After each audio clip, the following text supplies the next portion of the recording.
Harry and Meghan Markle's surrogacy scandal has entered the mainstream media domain.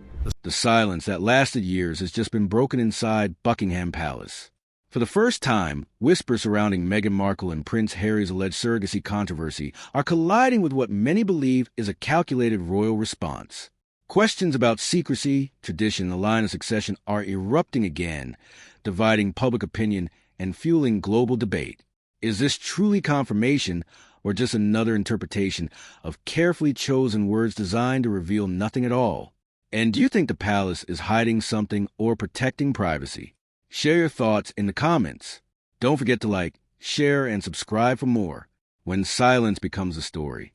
For years, the walls of Buckingham Palace held firm against a growing storm.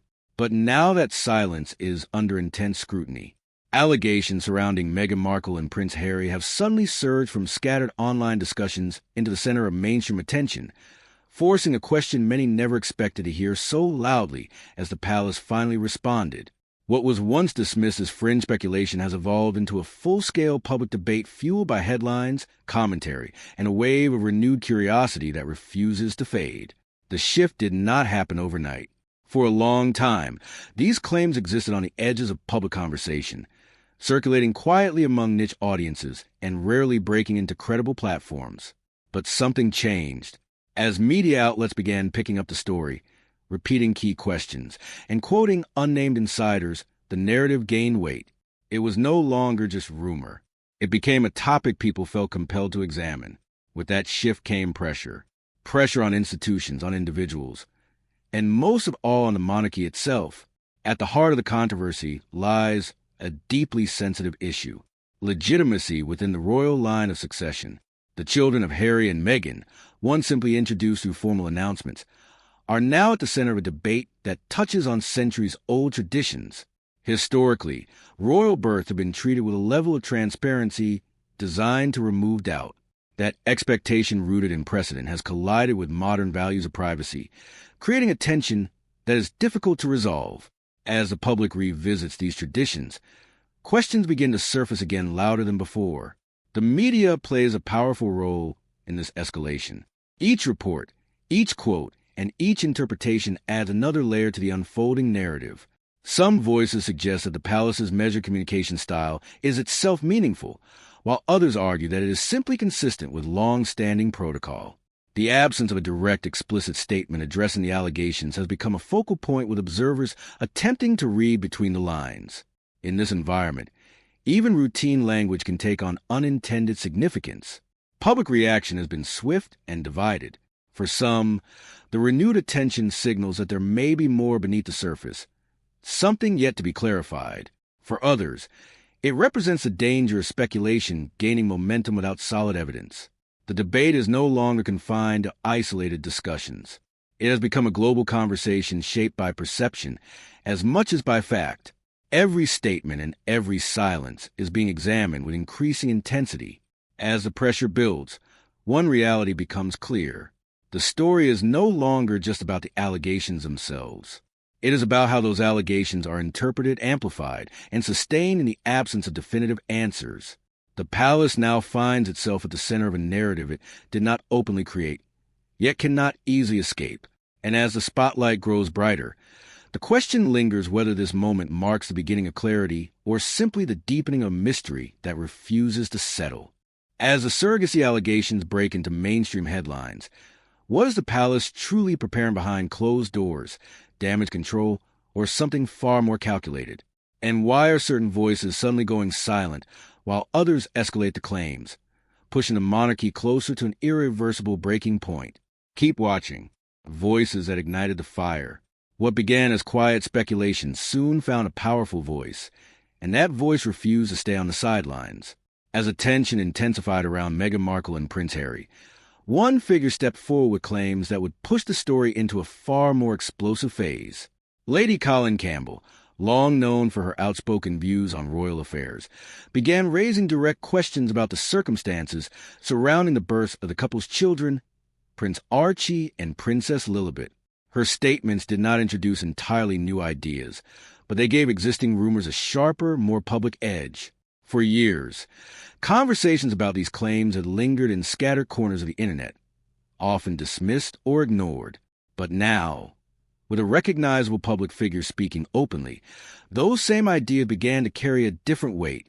Lady Colin Campbell framed her concerns around transparency and tradition, pointing to long-established royal practices that historically removed doubt about succession.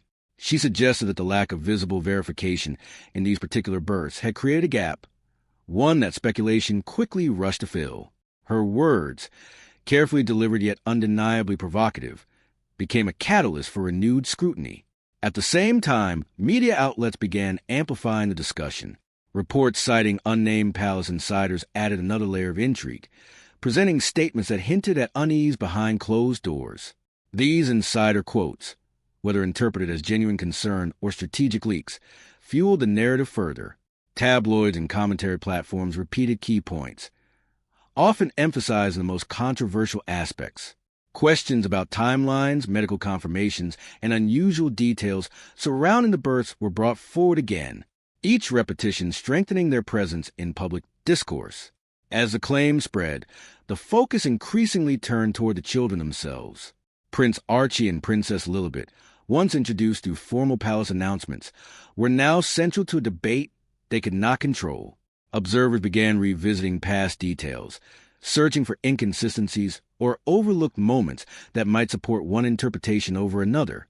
In doing so, the story shifted from a question of rumor to a broader examination of what had been publicly presented and what had remained unseen. I think that Harry and Meghan have wonderful works of fiction.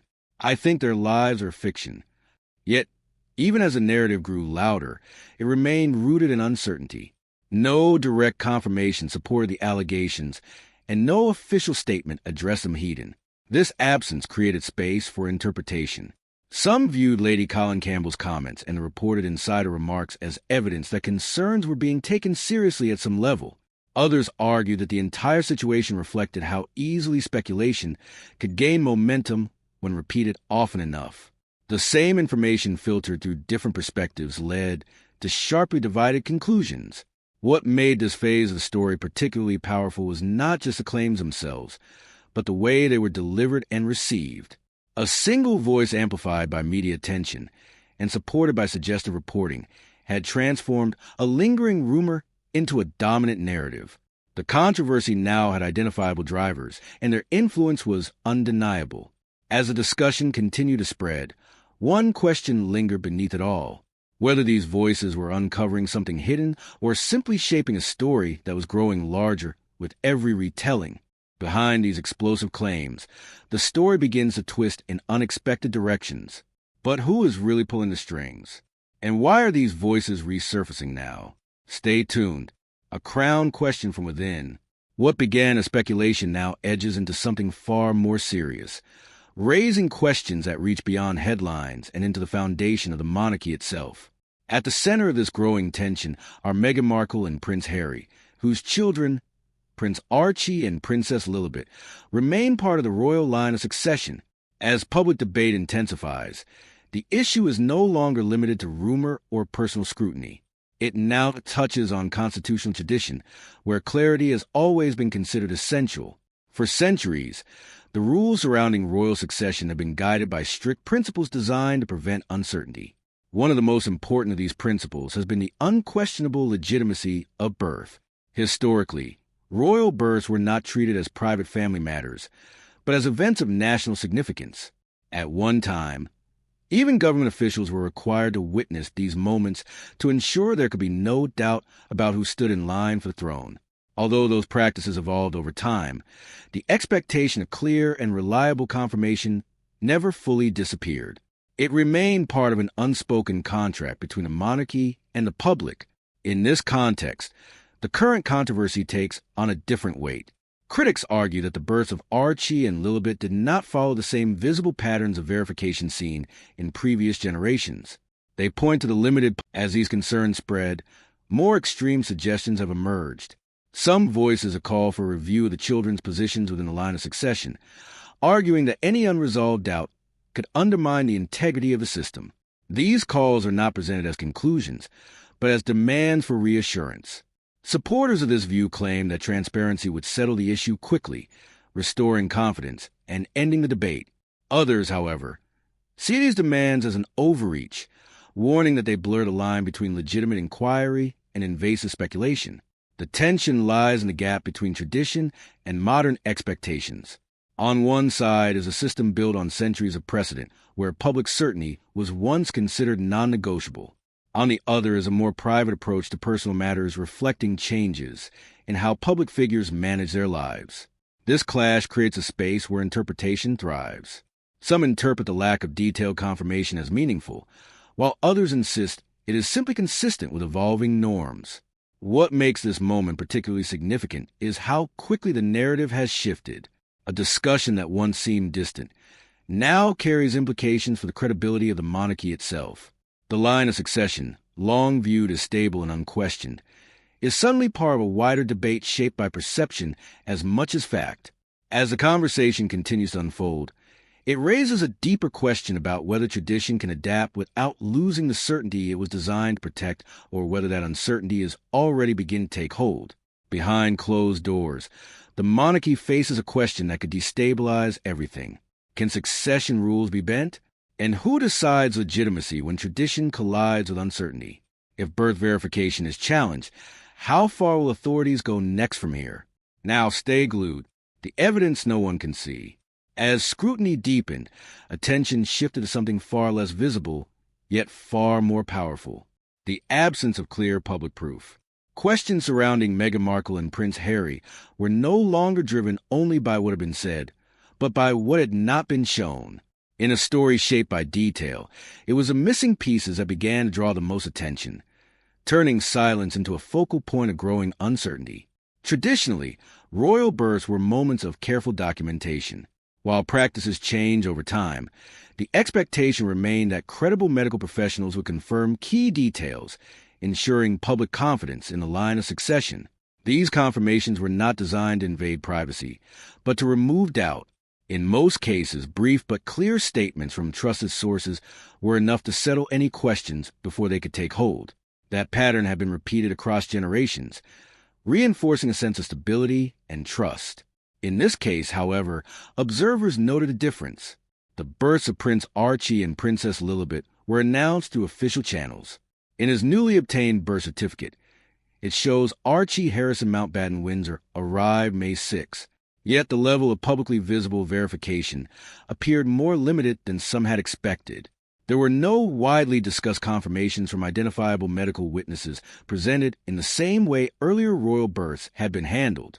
For some, this absence was simply a reflection of modern privacy standards. For others, it became a point of concern, raising questions about why the usual clarity seemed less apparent. As these observations spread, the narrative began to shift. It was no longer about proving a claim, but about explaining a gap. Commentators pointed to the lack of detailed medical acknowledgement as a factor that allowed speculation to grow unchecked. Without a clear reference point to settle the discussion, each unanswered question seemed to create another. In this environment, even ordinary decisions appeared open to interpretation, and routine privacy measures were viewed through a more suspicious lens. At the same time, a competing perspective continued to push back. Supporters of the couple argued that expectations had changed and that personal medical details should not be subject to public demand, regardless of tradition. They emphasized that official announcements had been made and that no evidence had surfaced to contradict them. From this viewpoint, the focus on missing proof was less about genuine concern and more about the persistence of rumor. The absence of additional detail, they argued, did not automatically suggest something was hidden. This divide highlights a deeper tension between two competing ideas: the right to privacy and the demand for transparency. On one side is a long-standing system that relies on public certainty to maintain trust. On the other is a modern understanding of personal boundaries, even for those in positions of visibility. When these two ideas collide, the result is not clarity, but confusion where each side interprets the same situation in entirely different ways. What makes this moment particularly significant is how the lack of visible evidence has become evidence in itself, at least in the eyes of some observers. The conversation is no longer centered on what is known, but on what remains unseen and unexplained. As the story continues to unfold, this absence does not resolve the debate. Instead, it deepens it, leaving the larger narrative suspended between trust and doubt with no immediate path to certainty. With no public witnesses, no confirmed medical proof, and only silence surrounding claims, doubts begin to spread. But what is being hidden? Who is controlling the narrative? And why does every official silence feel more revealing than the truth itself at this very moment? Let's find out. When silence speaks loudest, as speculation intensified, attention turned toward the one voice many expected to respond. Yet, it remained carefully restrained. Inside Buckingham Palace, there was no direct statement addressing the allegations surrounding Meghan Markle and Prince Harry. Buckingham Palace is usually to say that they've announced an investigation into the bullying claims against the Duchess of Sussex. Instead, the palace continued its long-standing approach, issuing only formal limited communications when necessary and avoiding any engagement with unverified claims. What might once have been seen as routine suddenly carried a different weight as observers began searching for meaning in what was not being said. This approach was not new. For generations, the royal household has followed an unwritten rule often summarized as never complain, never explain. The idea behind it is simple. By refusing to engage with speculation, the institution preserves its authority and avoids giving attention to claims that may not deserve it. Official announcements typically focus on confirmed events, offering essential details without expanding into personal or medical matters. This measured style has been used consistently, creating a predictable pattern that reinforces stability and control. In this case, however, that same restraint has become a source of tension. As the surrogacy allegations gain visibility, many expected a clearer response to settle the growing debate. Instead, the palace maintained its usual distance, leaving the claims unaddressed. For some, this silence is entirely consistent with protocol, a sign that nothing unusual is happening behind the scenes. They argue that responding directly would only validate speculation and encourage further scrutiny, setting a precedent the monarchy has long avoided. Others interpret the situation differently. In the absence of a direct denial or clarification, they see the silence as meaningful, suggesting that something remains unresolved. This perspective does not rely on confirmed evidence, but on interpretation where every pause and every carefully worded statement is examined for hidden signals. Routine language once seen as neutral is now viewed through a lens of suspicion, as though it might contain clues meant to be read between the lines. In this environment, even consistency can appear unusual. The role of public perception becomes critical at this point. When information is limited, audiences often fill the gaps themselves, guided by personal beliefs and the influence of repeated narratives. Media coverage and commentary amplify this effect, highlighting the absence of a response as much as the original claims. Each discussion reinforces the idea that silence itself is part of the story, transforming a deliberate communication strategy into a subject of debate. This dynamic creates a complex situation for the monarchy. Responding directly could risk legitimizing the allegations, while remaining silent allows speculation to continue unchecked. Both options carry consequences, and neither guarantees clarity. The palace's decision to follow its traditional approach may reflect confidence in established protocol. Yet, it also exposes the institution to modern expectations that demand greater transparency. As the narrative continues to unfold, the silence in the palace stands at its center, not as an answer, but as a presence that shapes every interpretation. It leaves the story balanced between trust and tradition and suspicion of what remains unspoken, suggesting that in this case, what is withheld may carry as much influence as anything that could be revealed. But who benefits from the unanswered questions? And what truth does silence itself begin to confirm before everything changes again? Let's unravel the truth. How repetition turns doubt into belief. As the controversy continued to spread, the focus began to shift from the claims themselves to the way those claims were being told. Stories about Meghan Markle and Prince Harry were no longer just isolated reports. They had become part of a wider media cycle where repetition and framing played a powerful role in shaping perception. What people believed was now influenced not only by facts, but by how often and how strongly those facts or interpretations were presented. Tabloids and commentary platforms quickly became central to this process. Each outlet approached the story with its own tone, some emphasizing suspicion, others presenting the situation as an unresolved mystery. Headlines were crafted to capture attention, often highlighting the most controversial aspects, while leaving room for interpretation. In many cases, statements from unnamed insiders were introduced as supporting details, adding a sense of authority without offering clear verification. These anonymous sources, while difficult to confirm, became a recurring feature, reinforcing the narrative with each new mention. As the coverage expanded, a pattern began to emerge. Similar points were repeated across different platforms, sometimes with slight variations, but always maintaining the same underlying message. Questions about timelines, medical confirmation, and traditional practices appeared again and again, gradually becoming familiar to the audience. With each repetition, these questions began to feel less like speculation and more like established concerns. The distinction between what was known and what was suggested started to blur. At the same time, tone played a critical role in shaping how the information was received. Subtle wording choices could influence interpretation without making direct claims. Phrases that implied uncertainty or hinted at hidden details encouraged audiences to read between the lines. This approach allowed commentary to remain technically cautious while still guiding viewers toward a particular perspective. Over time, this method created a sense of ongoing discovery, as though each report was revealing something new even when the core information remained unchanged. In contrast, verified facts remained limited and consistent. Official announcements had confirmed the births of Prince Archie and Princess Lilibet, and no direct evidence had been presented to contradict those statements. However, these confirmed details often received less attention than the more speculative elements of the story. The imbalance between verified information and repeated interpretation contributed to the growing perception that something significant might be unresolved. This dynamic highlights how easily a narrative can evolve. When speculation is repeated often enough, it begins to feel familiar, and familiarity can be mistaken for truth. Audiences exposed to the same ideas across multiple sources may start to accept them as widely supported even in the absence of concrete evidence. The story becomes less about what is proven and more about what is believed as the media cycle continues. The line between reality and interpretation remains uncertain. The controversy surrounding Meghan Markle and Prince Harry is no longer driven solely by events, but by the way those events are framed and retold.